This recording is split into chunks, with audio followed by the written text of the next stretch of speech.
Rain doesn't care who you are. It doesn't care if you're wearing a $1,000 coat or a torn jacket held together by memory and stubbornness. It falls on everyone the same way. Cold, relentless, indifferent. Victoria Hart had learned that a long time ago. She was driving home late that Thursday night, her black SUV cutting through streets slicked with water, the windshield wipers beating their tired rhythm against the downpour. The city lights blurred and bled through the glass. Her hands rested loosely on the wheel, her mind somewhere else entirely. Somewhere it always ended up going when the day grew quiet enough to let the old ghosts back in. She almost missed him, a shape on the side of the road. Low, hunched, a man kneeling beside a broken-down car, the hood thrown open, rain pouring over him like the sky had decided he deserved punishment. His clothes were soaked through. His back was bent at the angle of a man who had given up on being comfortable a very long time ago. Victoria was about to drive past. She told herself she was tired. She told herself there were enough people in the world better positioned to help a stranger on a rainy road. She told herself a lot of things in the space of 2 seconds. Then lightning cracked across the sky, and in that single white flash, she saw his hands. Her foot hit the brake so hard the SUV shuddered. She sat there, engine idling, rain hammering the roof, staring at the image burned into her eyes from that split second of light. Those hands buried inside the engine. Those specific, unmistakable hands. The scars. The missing knuckle on the right hand. The burn marks that climbed from the wrist up toward the elbow like the memory of a fire that never quite left. Her chest tightened. Her mouth went dry, because she had seen those hands before. In a photograph. In a file. In a folder she had carried for 15 years like a wound she refused to let close. Those hands belonged to a dead man. Before we go any further, let us know in the comments where you're watching from. We'd love to hear from you. And if you're new here, click that subscribe button right now so you never miss any of our upcoming videos. This story is only getting started, and you do not want to miss what comes next. Victoria sat in that car for a long moment, just breathing. Then she pulled over. She stepped out into the rain without thinking, without grabbing an umbrella, without the careful calculated thinking that had made her one of the most powerful women in business. She walked toward the kneeling figure with nothing but instinct pulling her forward, her heels clicking against wet asphalt. She stopped a few feet away. "Sir," she said. Her voice came out steadier than she expected. "Do you need help?" The man didn't look up right away. He kept his hands moving inside the engine, fingers working with the slow, deliberate patience of someone who had learned to do everything alone. "I'm fine," he said. His voice was rough, like gravel soaked in rainwater, like something that hadn't been used for warmth in years. "You're not fine," Victoria said. "You're soaking wet and it's nearly midnight and your car is clearly not starting."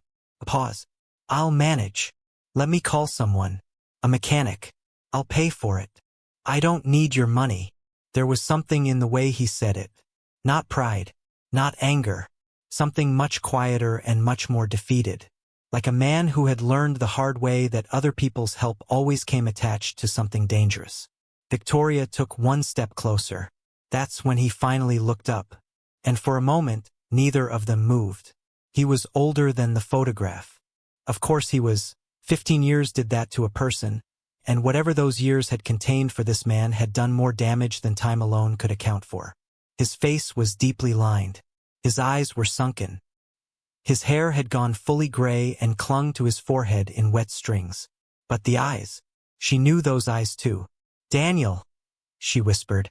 The name left her mouth before she could stop it. And the effect was instantaneous. The color drained from his face so completely, he looked like a man who had just been told his execution date. His hands went still inside the engine. His whole body locked up. He stared at her. "My name is Joseph," he said, quietly, carefully. "You've got the wrong person." "Your right hand," Victoria said. "The knuckle on your index finger. You lost it in an accident when you were 19. A printing press at your uncle's shop." She paused. "I know because it's in your file. Daniel Cross, chief accountant. 14 years with my father's company." Her voice dropped to almost nothing. Declared dead 15 years ago. The rain kept falling between them. Daniel Cross slowly withdrew his hands from the engine. He straightened up, and for a long moment he just looked at her. This woman standing in the rain with no umbrella, her expensive coat soaked through, looking at him like she was trying to decide whether she was dreaming or whether the world had finally decided to make sense after 15 years of refusing to. "Victoria Hart," he said at last. Not a question. "Yes," she said. "You look like your father." Her throat tightened. "Please, get in the car. Let me take you somewhere dry. You don't have to say anything yet. Just get out of the rain." He looked at her for a long time. Then slowly he nodded. They drove in silence for a while. The rain was still heavy, drumming against the roof of the SUV, and the heater breathed warm air into the space between them. Daniel sat in the passenger seat with his hands folded in his lap, looking straight ahead. Victoria kept her eyes on the road, but her mind was screaming. She had spent 15 years. 15 years following threads that dissolved into nothing. 15 years hiring investigators who brought back silence. 15 years waking up at 3 in the morning with her father's face behind her eyes and the word "why" burning in her chest like a coal that refused to go cold. And now Daniel Cross, the one witness who had vanished before any investigation could reach him, the one person inside the company who the police had written off as dead, was sitting in her passenger seat smelling of rain and engine oil. "How long have you been in this city?" she finally asked. 3 years, he said. "And before that?" A long pause. "Everywhere. Nowhere." He turned to look at her. "You have questions." "I have about 1,000 questions." "Ask one." She thought about it carefully. She had rehearsed 100 versions of this conversation in her head over the years. Different scenarios, different suspects, different revelations. Now that the moment was here, she wanted to choose the right door to open first. "Did you know what was going to happen?" she asked. "To my father's company. Did you know before it collapsed?" The silence stretched long enough that she thought he wasn't going to answer. "Yes," he said finally. His voice was barely audible.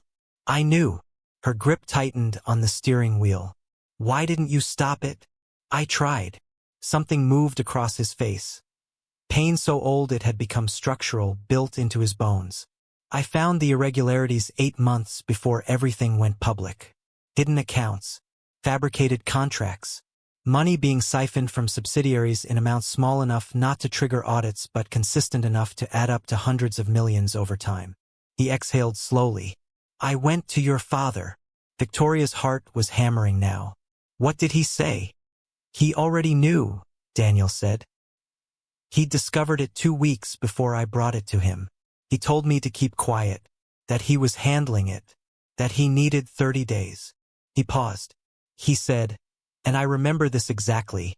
He said, 'Daniel, I need you to trust me the way I have always trusted you.'"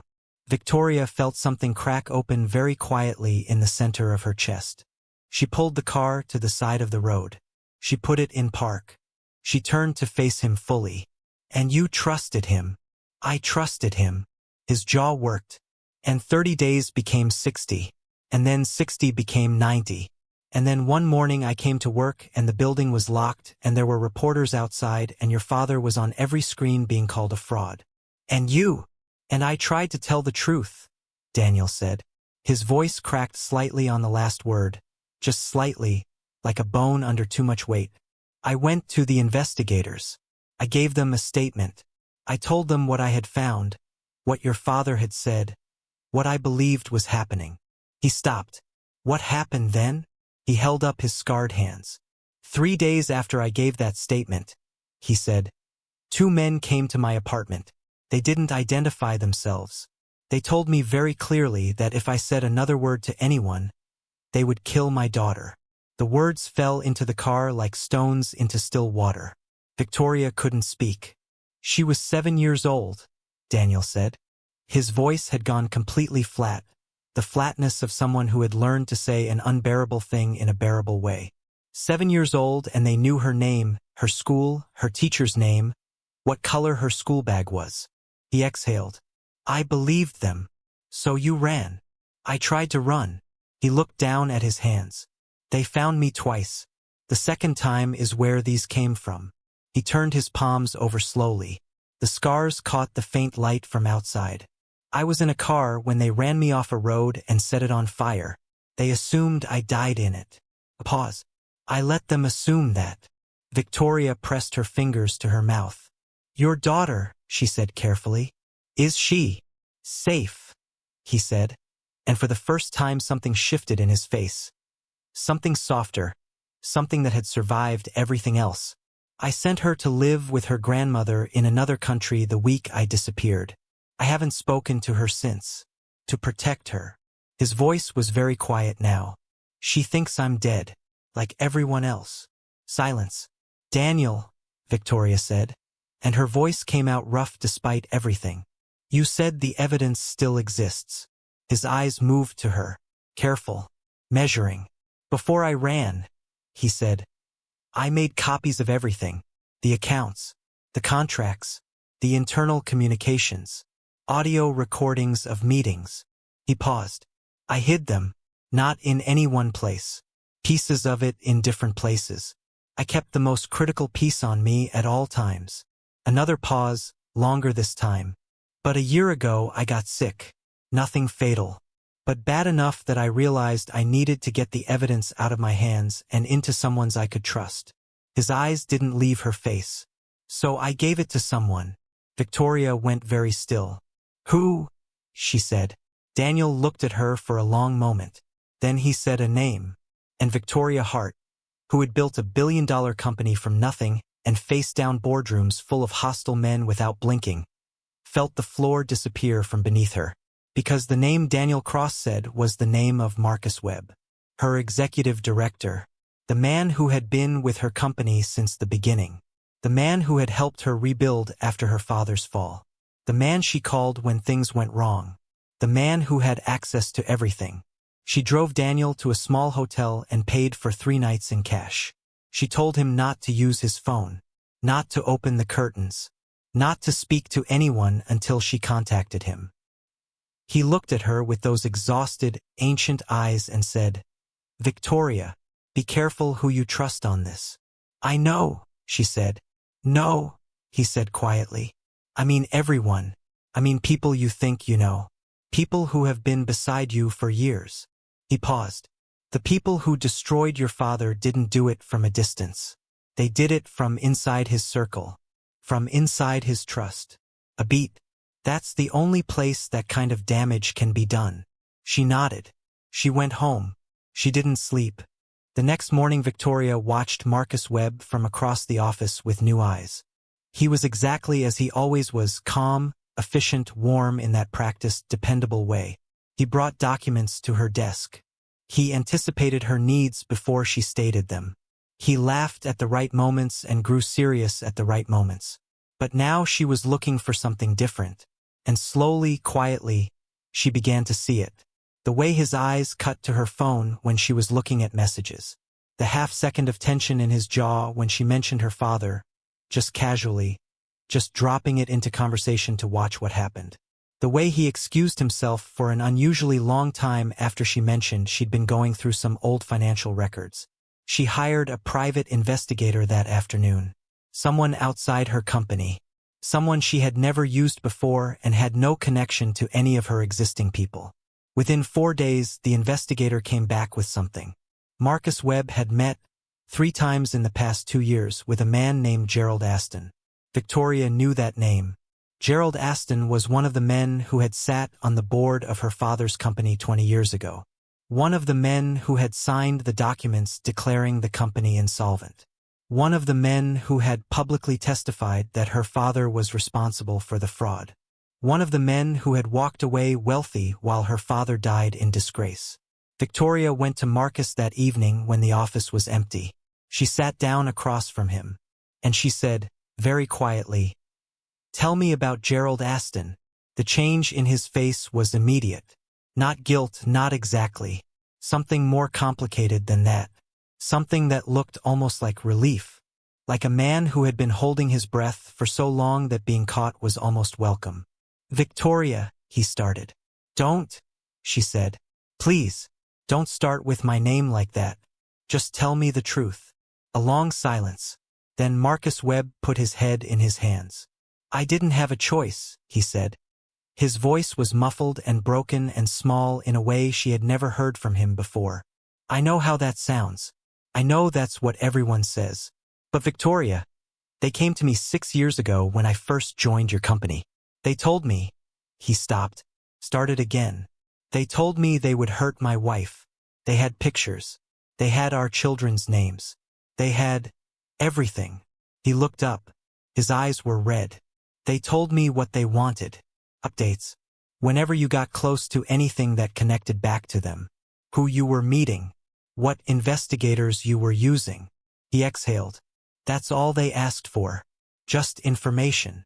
"Just information," Victoria repeated very softly. "I know. And the evidence Daniel gave you?" He stiffened. "You know about Daniel." "I found him," Victoria said simply. Marcus was quiet for a very long time. "I have it," he said finally. "I've had it for a year. I have it in a safety deposit box. He stopped. Something moved through his face that looked almost like shame becoming courage, like a man watching his own spine reassemble itself vertebra by vertebra. "Victoria, I have been sick about this every single day. I took that evidence from Daniel because part of me wanted to believe that someday I could do something with it. That someday the moment would come." He met her eyes. "I didn't hand it over to them. That counts for something." "It counts for something," she agreed carefully. "But Marcus, I need it now." He nodded. They went together the next morning. The safety deposit box contained a USB drive, a sealed envelope, and a small notebook with entries in Daniel's cramped, precise handwriting. Victoria sat at a table in a private room in the bank and went through all of it with the focused, controlled intensity of a woman who had been waiting 15 years for this moment and was not going to waste a single second of it. The records were extraordinary. Audio recordings of board meetings where the fraud was openly discussed, openly, casually, as though the destruction of a man's life and legacy was just another agenda item. Financial documents showing the systematic siphoning of assets through shell companies. Internal communications that made clear the plan was not reactive but premeditated. Her father had been identified as a target before the scheme even fully began because his reputation made him the perfect scapegoat. But then she found the document she hadn't expected. A transfer agreement, signed by her father. Her father's signature on a document that appeared to voluntarily surrender controlling shares of the company to a trust managed by 2 of the board members. Victoria stared at it. Her hands weren't quite steady. She picked up her phone and called Daniel. "I found the transfer agreement," she said when he answered. "My father signed it." A pause. "I know," Daniel said. "Why?" Her voice came out raw. "Why would he sign?" "Read page 4, Daniel said quietly. "The second paragraph." She turned to page 4. She read the second paragraph. And she sat very still for a very long time. Because buried in the legal language of that second paragraph was a clause that changed everything. The transfer of control was temporary and conditional. Tied to a 30-day investigation period her father had secretly arranged with an independent auditor. The shares were never meant to permanently transfer. Her father had signed them away deliberately, temporarily, as part of a strategy to protect the employees and smaller investors while building an irrefutable legal case from the outside. He hadn't surrendered. He had been outmaneuvered. Someone had leaked the arrangement to the board members. And they had moved before the 30 days were up. They had used that signed document, taken completely out of context, to legally justify their seizure of the company. And without the rest of the evidence, without Daniel to testify, without the full picture, there was no way to prove what the document actually meant. "They used his own protection plan against him," Victoria said. "Yes," Daniel said. "He was trying to protect people. He was trying to do this the right way. And they turned his integrity into his destruction." Victoria pressed her eyes closed for a moment. Then she opened them. "I'm going to end this," she said. "If you're still watching up to now, type 'I'm still here' in the comments.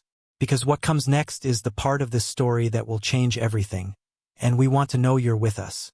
She spent 2 weeks preparing. 2 weeks of quiet, systematic, invisible work. The kind of work that looks like nothing from the outside while it dismantles everything underneath. She worked with a legal team brought in from outside the city, people with no existing connection to anyone involved. She worked with a forensic accounting firm that had no prior relationship with her company. She made copies of everything and stored them in 5 different secure locations. She told no one inside her inner circle what she was doing. No one except Marcus, who had become, in his broken and complicated way, an ally again. A man paying a debt he knew could never fully be paid, cooperating with everything, providing testimony, filling in gaps in the record with his own account of what had been asked of him and by whom. And through all of it, standing beside her every evening, asking gentle questions and offering a steady hand, was her fiancé, Richard Cole. She had met Richard 3 years earlier. He was handsome and calm and knew exactly what to say at exactly the right moment. He made her feel, in the middle of all her armor, like she was allowed to be tired. He had been beside her through 2 of the worst business crises of her career, steady and supportive and real. She loved him. She trusted him completely. Which is why, on the 11th day of her investigation, when she found his name in Daniel's notebook, she sat alone in her office for a very long time before she let herself believe what she was reading. The entry was dated 4 years before she met Richard. *R.C. Confirmed placed. Connection to Aston through secondary holding. Original brief. Monitor Hart. Report on inheritance strategy and remaining shares. Long term. *. She read it 3 times. Long term. She thought about every conversation they'd ever had about her father. Every time she had opened up to him about the investigation. Every time she had mentioned a new lead, a new investigator, a new piece of information, and then watched that lead go cold within a week. Every time. Every single time. She picked up her phone. She called Daniel. "Richard Cole," she said when he answered. A pause. "I was afraid you were going to find that," Daniel said. "I didn't know how to tell you." "How long?" she managed. "He was placed before you met him," Daniel said. His voice was very gentle. "I'm sorry, Victoria. I'm sorry." She sat in the silence after the call ended and didn't move for a long time. Then she wiped her face. And she kept working. The night everything came to a head was a Wednesday. Victoria had received intelligence that Gerald Aston and his 2 principal co-conspirators were holding a private meeting to finalize the last major movement of hidden assets. A transaction that, once completed, would make the money effectively unreachable and the trail effectively cold. It was now or never. But 2 hours before Victoria was due to arrive with the legal team, she got a call. It was from a number she didn't recognize. She answered anyway.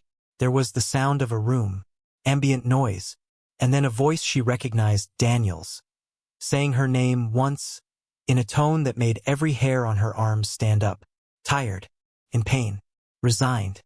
"He's here," Daniel said. And then another voice came on the line. "Gerald Aston." "Ms. Hart," he said pleasantly, "I think it might be wise for you to reconsider your plans for this evening." She kept her voice completely level. "Where is he?" "He's comfortable," Aston said. "He'll remain comfortable as long as you go home, have a glass of wine, and let tonight proceed without complication." A pause. "You're a smart woman. You've built something remarkable. There's no reason this has to end badly for you. Walk away. Tonight." And everyone moves forward. Victoria looked at the window, at the rain that had started falling again outside, soft this time, almost gentle. She thought about Daniel's hands. She thought about her father's face in every photograph she'd carried for 15 years. She thought about a 7-year-old girl with a school bag that strangers had memorized. "I'll think about it," she said. She ended the call. Then she made 4 other calls in rapid succession. She arrived at the meeting venue alone. She walked in through the main door with nothing in her hands and nothing in her expression except the specific, careful calm of a woman who had already decided how this was going to end. There were 6 men in the room. Gerald Aston sat at the head of the table. Richard stood to one side of the room, and when Victoria walked in, his expression flickered through something too fast to name. Surprise, calculation, and underneath both of those, something that might have been, for just a moment, genuine pain. Daniel was in a chair against the far wall. His lip was cut. His hands were bound. But his eyes, when they found hers, were steady. Aston spread his hands with a performer's magnanimity. "Victoria," he said warmly, "I was hoping you'd see reason. Sit down. Let's talk like adults." "I'm fine standing," she said. "You should have stayed home. You should have made sure Daniel was actually dead 15 years ago," she said simply. "That was your mistake. Everything after that was just a delay." Aston's smile thinned. "You have nothing," he said. "Whatever evidence you think you have is already with the authorities," Victoria said. "It was transmitted 3 hours ago. Complete. Verified. Accompanied by sworn testimony from Marcus Webb, from Daniel Cross, recorded this morning before your men picked him up, and from 2 former employees who have been waiting a very long time to say what they know." She paused. "What you have tonight is a meeting that is currently being monitored. And the arrest warrants were signed 2 hours ago." Silence. Absolute, total silence. Then the doors opened. Not just the main door, all 4 doors simultaneously. Investigators entered. Forensic auditors with cases and expressions of professional neutrality. Regulatory officers in dark jackets. And behind them, walking in quietly, for individuals Victoria had contacted over the past 2 weeks, former employees of her father's company who had spent 15 years watching their careers and reputations suffer from the contamination of the fraud, who had never stopped knowing the truth. The room erupted. Aston was on his feet, shouting at someone on his phone. 2 of the men at the table bolted for the door and were stopped. Papers hit the floor. Voices overlapped. In the chaos, someone's chair fell. Richard hadn't moved. He stood against the wall and looked at Victoria across the room. And the mask was gone now. Not dramatically, not with anger. It had simply dissolved. What was underneath was something complicated and tired and sad. "I'm sorry," he said. She looked at him for a long moment. "No, you're not," she said quietly. "But you will be." She turned away from him. She walked to Daniel. She knelt down and untied his hands herself. His wrists were bruised. His hands, those scarred, remarkable hands, shook slightly as they came free. She held them for a moment in both of her own. "It's over," she said. He looked at her with those ancient, exhausted eyes. "Is it?" he said. "The part where they win," she said. "That part is over." In the weeks that followed, the structure that Gerald Aston and his partners had spent 20 years building came apart with a swiftness that surprised even Victoria. It turned out that the architecture of a conspiracy built on fear is deceptively fragile. Remove the fear and the structure has nothing to hold it up. One confession led to another. One document opened 5 more doors. The partners, who had maintained solidarity for 15 years because they were all equally implicated, began turning on each other the moment they understood that the evidence was already out and that whoever cooperated first would be in the best position. Gerald Aston was arrested on a Tuesday morning. Richard Cole was arrested on Thursday. 3 other men and 1 woman, whose name appeared in Daniel's notebook in connection with the secondary financial structures, were arrested over the following 2 weeks. Victoria's father's name, his full, professional, carefully built reputation, was formally and publicly cleared in a process that took less time than she expected and moved her more deeply than she was prepared for. There was a press release. There was coverage. There were calls from people who had known her father, former colleagues who had believed the worst because believing anything else had felt impossible. She sat in her office the evening the clearance was published, and she allowed herself, for about 10 minutes, to cry in a way she hadn't cried since she was 17 years old and standing at a graveside in the rain. Then she dried her face, and she went back to work. She found Daniel 3 weeks after the arrests, in a small workshop he had rented on the edge of the city. It was nothing special, a concrete-floored space with tools arranged on pegboards and a second-hand workbench under fluorescent light. But it was his. His name was on the lease. His real name. She sat across from him on a stool and they drank bad coffee, and for a while they just talked about nothing in particular. About the weather. About the coffee. About the specific relief of sleeping in a bed without one eye open. Then Daniel set down his cup. "There's something I never told you," he said. I know, Victoria said. There's something that didn't fit quite right in the timeline, and I've been waiting to ask. He looked at her. Why did you hold on? She asked. 15 years, Daniel. Sleeping in garages. Living under false names. Surviving 2 attempts on your life. Most people would have let it go. Most people would have decided the truth wasn't worth their life. She leaned forward slightly. What kept you going? He was quiet for a moment. Then he said, Your father. She waited.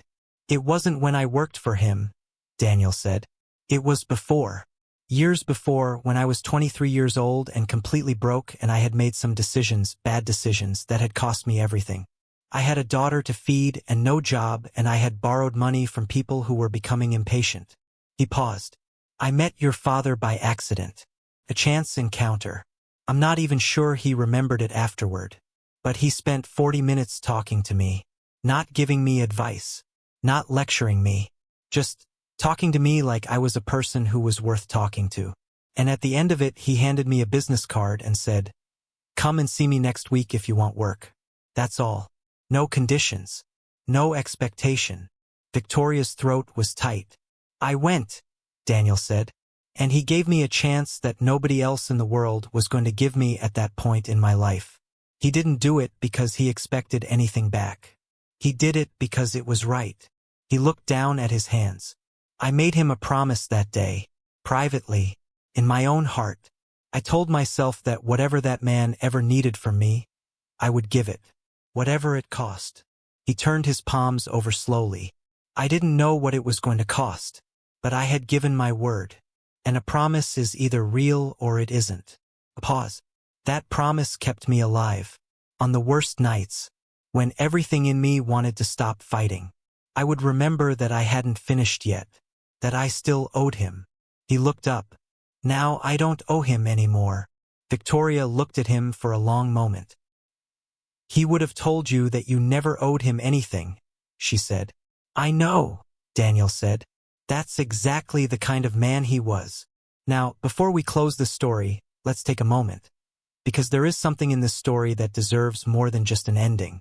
Victoria Hart spent 15 years chasing the truth. She built an empire. She gathered power. She developed armor so thick that most people who worked with her never saw past it. And yet the key that finally unlocked everything was not her money. Not her connections. Not her strategic brilliance. It was a man kneeling in the rain. A man most people would have driven past. A man the world had written off. The lesson this story carries is not simply about justice, though justice does come. It is about the nature of loyalty. Real loyalty, the kind Daniel Cross carried for 15 years in a body covered in scars, is not dramatic. It does not announce itself. It does not ask for an audience. It keeps its word in the dark, in the cold, in the long, terrible silences between one hope and the next. It survives things that are supposed to destroy it. And the lesson about truth is this: truth does not expire. Can be buried, suppressed, threatened, burned. But it does not die. It waits. And eventually, it finds its way to the surface. Sometimes through the most unexpected crack, in the most unexpected moment, in the flash of lightning on a rainy road at midnight. Victoria's father was not a perfect man. He made choices that were outmaneuvered. He trusted people he shouldn't have entirely trusted, and perhaps not enough people he should have. But his essential character, the part of him that spent 40 minutes with a struggling 23-year-old and handed him a card and a chance, that part was real. And that is the part that survived.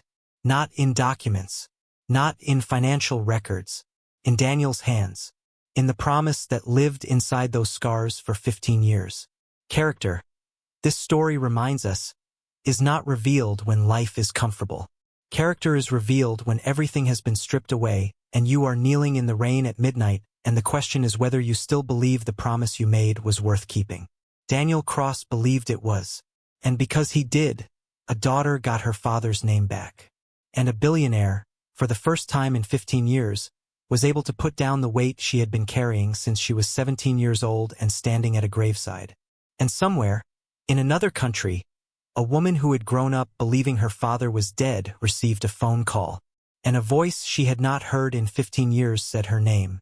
Thank you so much for watching this story all the way to the end. It genuinely means everything. If this story moved you, if it made you think, made you feel, made you hold on a little tighter to the people you trust, drop a comment below and tell us what stayed with you. Was it Daniel's loyalty? Victoria's persistence? The moment in the rain? We read every single comment and we love hearing from you. If you're not subscribed yet, please hit that subscribe button right now. We have more stories like this one coming. Stories full of truth and betrayal and the kind of loyalty that doesn't make the news but changes lives. And like this video if this story was worth your time. Because stories like this one, about ordinary people carrying extraordinary promises, deserve to be heard. We'll see you in the next one.